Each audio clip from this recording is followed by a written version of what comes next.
Bonjour tout le monde et bienvenue, c'est Mickaël. Je vais vous présenter aujourd'hui ma dernière acquisition, la scie sauteuse sur batterie, la Bosch GST 18V 155 BC. Alors dans cette L-Box, nous avons bien évidemment la scie sauteuse. Voilà, on a une protection à mettre ici à l'avant, on verra ça tout à l'heure. On a le mode d'emploi, on a les documents de conformité, garantie, etc. On a la buse d'aspiration qui va se mettre à l'arrière, on va voir ça après. Et on a un sac avec une clé Allen, deux lames et encore un petit dispositif anti-éclat.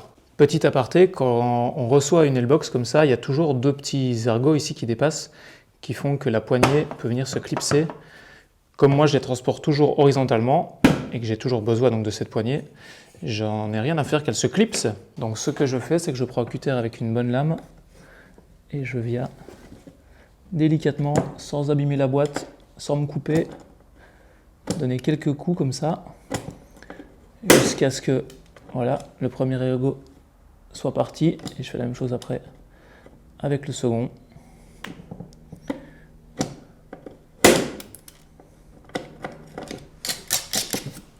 Et voilà, maintenant la poignée ne s'accroche plus. Alors, cette scie sauteuse, il y a deux modèles qui sont quasiment les mêmes. Il y a le modèle BC et le modèle SC. Ceci, c'est le modèle BC, c'est le modèle avec la poignée comme ceci. Moi, je préfère, il y a le modèle donc avec qui se tient comme ça, là, avec le petit champignon au-dessus. Moi, je préfère toujours avoir ce modèle-là avec la gâchette justement qui est évolutive. Plus vous appuyez, plus la machine fonctionne fort. Moi, je préfère ce modèle-là. J'ai déjà essayé l'autre modèle, c'est pas pour moi, mais en tout cas, les caractéristiques sont les mêmes pour les deux modèles. Sur cette machine, on retrouve donc directement un patin de protection en plastique, ce qui n'était pas le cas sur les modèles précédents. Donc on retrouve ça ici. C'est bien évidemment un modèle brushless, donc moteur sans charbon, un modèle qui fonctionne avec batterie, donc il est livré ici dans mon cas en tout cas sans batterie. Nous avons ici sur la scie le levier de sélection du mouvement pendulaire. Donc en fonction du réglage, vous avez la lame qui va soit partir droite comme ça, soit qui va effectuer un mouvement pendulaire. De l'autre côté, on a le bouton au niveau de la soufflerie, donc qui va permettre de souffler légèrement les copeaux ici par devant. On a une LED ici là, que vous pouvez voir, vous verrez tout leur fonctionnement, qui permet de voir donc un peu ce que vous faites quand il fait un peu plus sombre. On a un grand levier d'éjection de la lame, voilà. Auparavant, sur d'autres modèles, donc moi j'avais le modèle comparable mais filaire.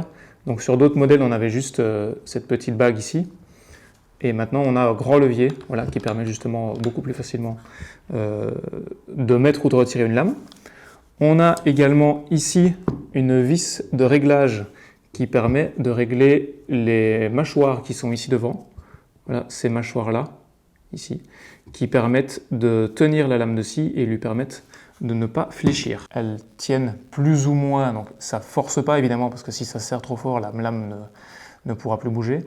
Donc ça tient sans vraiment la serrer la lame de manière à éviter une flexion. Alors c'est sur le papier évidemment parce que vous pouvez voir ici que ça n'empêche pas ma lame de fléchir. Donc c'est sûr qu'elle va moins fléchir que s'il n'y avait pas les mâchoires, mais ça ne l'empêchera pas de fléchir complètement. Pour connecter le dispositif d'aspiration, on a la petite encoche ici dessous. On vient tout simplement comme ceci. Voilà, il n'y a pas besoin de forcer, rien. Là, il tient. Donc vous pouvez scier et après ça va vous suivre. J'ai un petit cache là qui s'enlève, je ne sais pas pourquoi, il faudra que je regarde.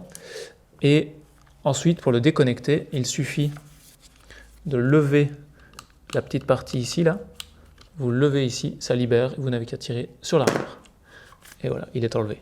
Il n'y a vraiment pas besoin de forcer, ni dans un sens, ni dans l'autre. Pour les caractéristiques techniques, je vais lire les notes là sur le côté. On est sur un poids sans batterie de 2 kg, donc il faut rajouter à ça la batterie.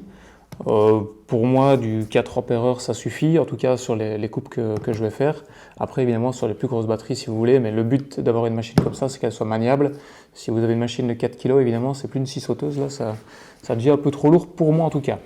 On est sur une profondeur de coupe dans le bois de 155 mm maximum, d'où le nom de la machine, hein, la 18V 155 BC. On est sur une profondeur de coupe dans l'aluminium de 20 mm et dans l'acier non allié de 10 mm. Je ne vais pas tester aujourd'hui les profondeurs de coupe dans l'acier et dans l'aluminium parce que c'est des coupes que je ne fais jamais en fait à la scie sauteuse. Moi je vais uniquement tester pour vous la coupe dans le bois. Un autre point également sur cette machine, elle est équipée de la fonction Drop Control, donc ce qui veut dire que si elle fonctionne et que vous la laissez tomber, elle va sentir le choc et elle va s'arrêter directement. Voilà, c'est une fonction de sécurité. Pour le montage de la lame, c'est très simple. Il suffit de prendre le levier comme ceci, via la petite encoche, voilà, la petite cavité qui est là, le tirer vers soi.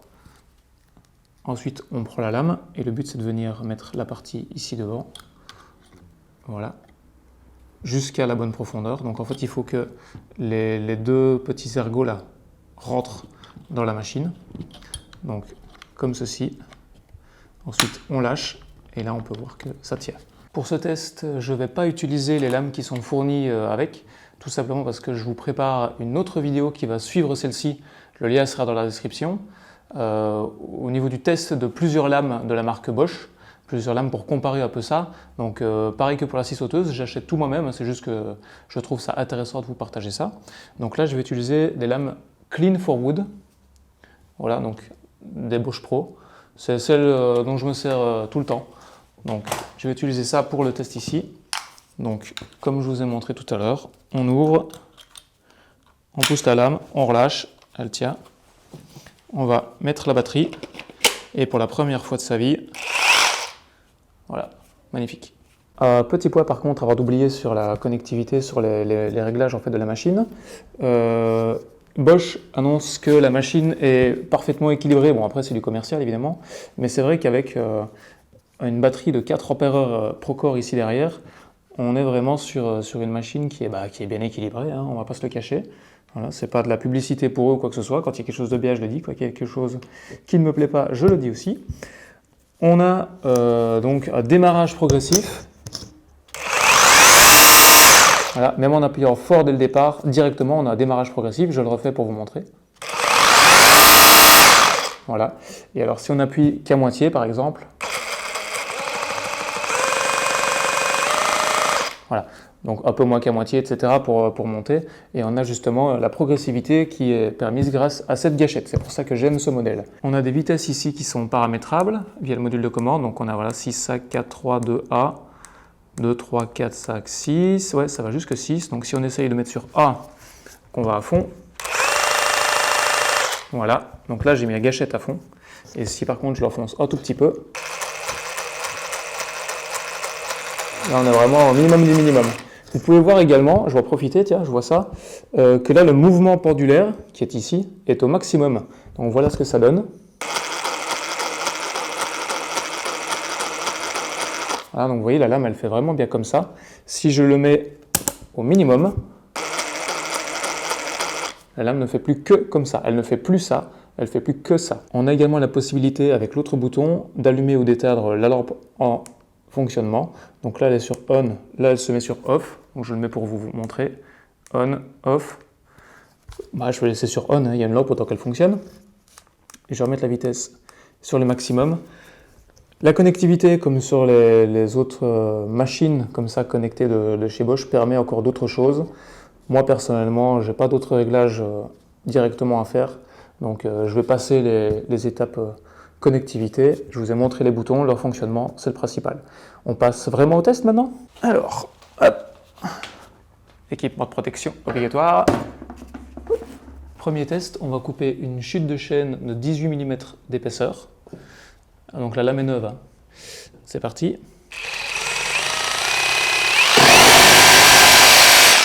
Sans aucun problème, on va faire une autre coupe à côté. Sans aucun problème. Alors la lame Clean for Wood que j'ai ici, elle donne des éclats sur le côté haut, donc le côté où se trouve la machine, et il n'y a vraiment rien de l'autre côté. Elles sont connues pour ça. Donc dans du chêne, dans 18 mm, en tout cas bien sec, ça marche nickel. On va maintenant couper un bout de planche en sapin qui fait celui-là, 22 peut-être, un truc comme ça, même plus, 27 mm d'épaisseur. Je me suis tracé un trait à l'équerre, plus ou moins pour avoir un guide. Alors je vais tester justement, je l'ai tracé à peu près du bord volontairement, je vais tester justement au niveau du seul pata gauche qui va poser, puisque le pata droit ne va pas pouvoir poser puisque je suis trop court, il faudrait que je sois comme ceci, et moi j'ai envie de couper là. Donc je vais tester un petit peu justement ce que ça donne comme ça. C'est parti.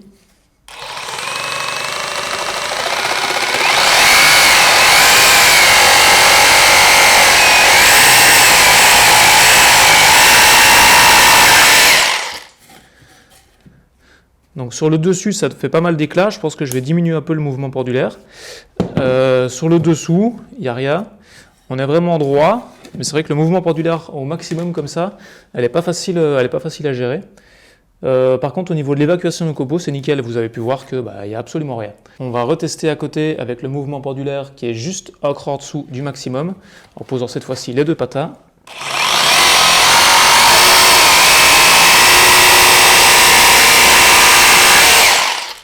Ouais, c'est plus agréable, donc le mouvement pendulaire au maximum, c'est un peu compliqué. Le test suivant, donc c'est de l'OSB. Donc si ça coupe du chénu, ça passe, ça va couper l'OSB, ça je suis d'accord. La seule chose que j'ai envie de tester, c'est de faire un arrondi en fait. Voilà, je n'ai rien tracé, ça va être à l'œil, c'est une chute ici, c'est pour jeter de toute façon, donc c'est pour tester. C'est parti.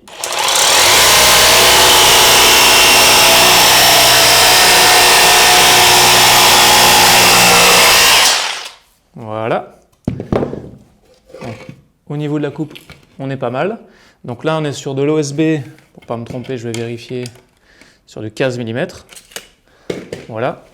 Et au niveau, je prends de la chute, ce sera plus facile pour vous montrer. Au niveau par contre du parallélisme, vous pouvez voir qu'on est vraiment nickel. Donc j'ai tourné sans vraiment forcer comme à Bura, mais on peut voir quand même que les rayons sont quand même assez prononcés. Et on est sur une lame qui est restée vraiment bien verticale. Voilà, bien perpendiculaire. La lame est vraiment perpendiculaire, a vraiment coupé perpendiculairement au panneau. Donc là, franchement, c'est une très bonne surprise. On va passer au test suivant. Je viens de changer de lame pour le test suivant. On sera sur une lame de la marque Tivoli. Donc c'est un truc que j'ai comme ça en stock, qui est pour les boîtes ordres et agglomérés. Donc la finition ne sera peut-être pas exceptionnelle, mais en longueur de lame, donc c'est plus important que ce que j'avais. C'est ce qu'il me faut pour traverser la pièce de bois qu'on a ici. On a, je pense que c'est du Sapa, du Pas du Nord, ou un truc comme ça, je ne sais pas exactement ce que c'est. C'est une chute là qui traîne depuis un moment, qui fait 56 mm de large. Quelque chose par contre que j'ai remarqué, que je trouve intéressant de vous montrer, au niveau du changement de lame. Sur les lames de ce type, quand on change la lame, normalement quand on ouvre, la lame est souvent éjectée. Alors qu'ici, ce n'est pas le cas. Donc c'est pas mal en fait. On peut ouvrir, la lame elle bouge vraiment pas comme vous pouvez le voir, je touche à rien d'autre qu'au levier, et tout simplement en fait pouvoir la tirer, la remettre sans forcer. Voilà, tac, là ça tient, hop, là c'est enlevé. Il n'y a pas le système de ressort qui fait que la lame est éjectée. Donc au final, vous ne la perdez pas. C'est pas mal. On va passer donc à la coupe de ce bout de bois. Je vais essayer de suivre pareil le trait que j'ai fait précédemment.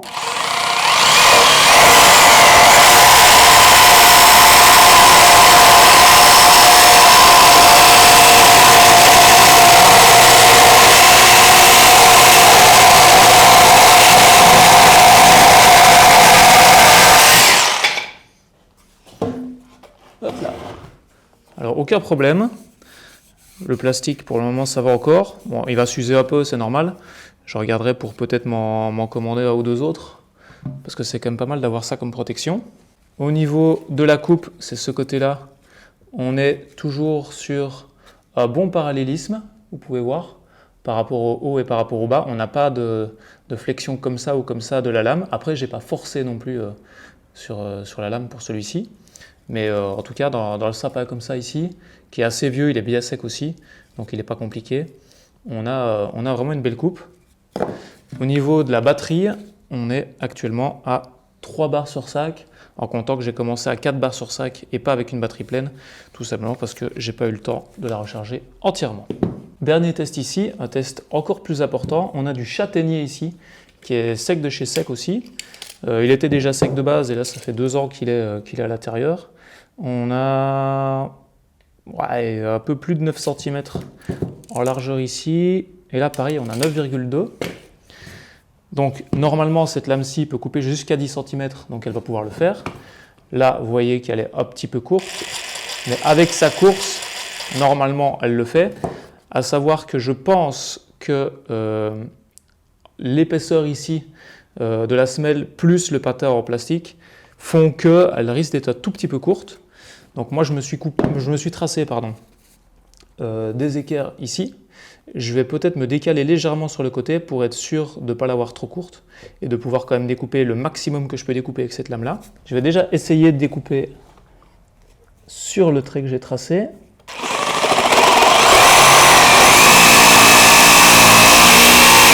Non, là ça passera pas. C'est comme je disais, elle est légèrement trop courte. C'est pas grave. Je vais décaler un tout petit peu ma coupe. Voilà, donc je vais essayer de venir couper au maximum. Donc je vous montre comme ça, je le ferai après. Je vais essayer de venir couper approximativement ici, voilà. Là ça va être approximatif pour que la lame puisse sortir quand même du morceau de bois. Sinon ça ne fonctionne pas. C'est parti.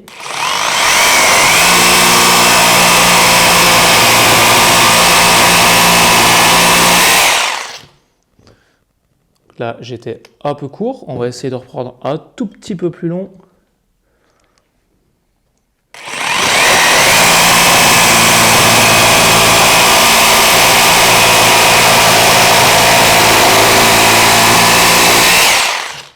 Voilà, donc on a quand même coupé une profondeur ici de très exactement 62 mm. Voilà, dans du châtaignier bien sec. Et alors ce que je voulais voir, c'est ce petit morceau-là. Donc vu que je l'ai coupé deux fois, dans le sens, vu que je l'ai coupé deux fois, c'est le parallélisme. Et effectivement, donc là, j'ai pas forcé sur le côté, j'ai toujours coupé bien droit. Et effectivement, je suis vachement surpris, dans le bon sens du terme, qu'on est quand même bien parallèle entre les poids ici. On n'a pas de flexion d'un côté ou de l'autre, que ce soit là ou là. Donc on a vraiment une coupe qui est bien verticale. Franchement, agréablement surpris. Une chose que j'ai pas encore montré aussi, donc j'en profite maintenant, c'est au niveau des deux petites protections en plastique transparente là. Donc on a la première qui vient se mettre dans le prolongement de la semelle. Voilà, tout simplement. Qui vient servir un peu de pare-éclat. Et on a la deuxième protection qui doit normalement se clipser à la barre en métal qui est là-haut. Voilà. Donc là, elle est clipsée à la barre en métal qui est ici en haut. Bien évidemment, une fois que cette protection-ci est mise, il n'y a pas de possibilité d'aller chercher le levier ici derrière. Voilà. Donc ça, c'est une protection que moi, je n'utiliserai pas. Par contre, cette petite protection-là peut être sympathique. Alors, le mot de la fin pour ce test, j'ai pas de note à attribuer ou quoi que ce soit, c'est juste un test pour vous montrer son fonctionnement, voir si vous cherchez à acheter une machine, si celle-là vous convient ou pas, tout simplement. Moi, de toute façon, je l'ai acheté, donc je répète, c'est pas un lien commercial ou quoi que ce soit, je l'ai payé entièrement, avec tous mes petits sous, y compris les lames, y compris tout le reste. Moi, de toute façon, je vais m'en servir, puisque je l'ai acheté, c'est quand même le but. Je savais pourquoi j'achetais celle-là. J'avais quasiment le même modèle, mais plus vieux, il avait quasiment 10 ans, en filaire, et je m'en suis toujours servi en filaire, et je me suis rendu compte avec l'évolution de mes chantiers et de ce que j'avais à faire, qu'un modèle à batterie serait plus approprié justement pour moi, donc je suis passé sur ce modèle-là. Il y a un autre modèle aussi qui est intéressant, c'est le modèle, je ne sais plus le nom exact, c'est le modèle 125, je vous mets une photo à l'écran. La différence entre ce modèle-ci et l'autre, c'est que celui-ci a plus de connectivité, etc. Il est légèrement plus cher, mais pas beaucoup. Et la grosse différence par contre, c'est que ce modèle-ci, la semelle ne s'incline pas. Vous ne pouvez pas faire d'angle à 45 degrés ou à 30 degrés, etc. Directement avec la machine. Voilà, la semelle ici, elle est fixe. Alors que sur d'autres modèles, elle peut s'incliner. Vous avez la semelle comme ceci et la lame du coup qui va s'incliner avec le dessus de la machine. Moi de toute façon quand je coupe c'est toujours pour couper droit, enfin verticalement je veux dire, donc j'ai choisi ce modèle là en connaissance de cause, mais à savoir aussi que justement si vous choisissez un modèle c'est quelque chose qui sur celui-ci, donc l'inclinaison sur ce modèle là n'est pas possible. Donc voilà, moi j'en suis content en tout cas pour le test que je viens de vous faire, c'est la première fois que j'utilise. J'essaierai de vous faire un retour d'ici quelques temps, mais en tout cas pour avoir déjà eu le même modèle en filaire, je vois pourquoi ça ne fonctionnerait pas avec celui-ci. Un autre petit point positif, en passant, tiens, tout compte fait, c'est que bah, voilà, elle peut tenir debout. Voilà, vous n'êtes pas obligé de la mettre comme ça, vous pouvez la faire tenir debout. Alors, par pitié, ne me la faites pas tenir comme ça sur la lame, hein. Merci d'avoir regardé cette vidéo, j'espère qu'elle vous aura été utile et je vous dis à bientôt.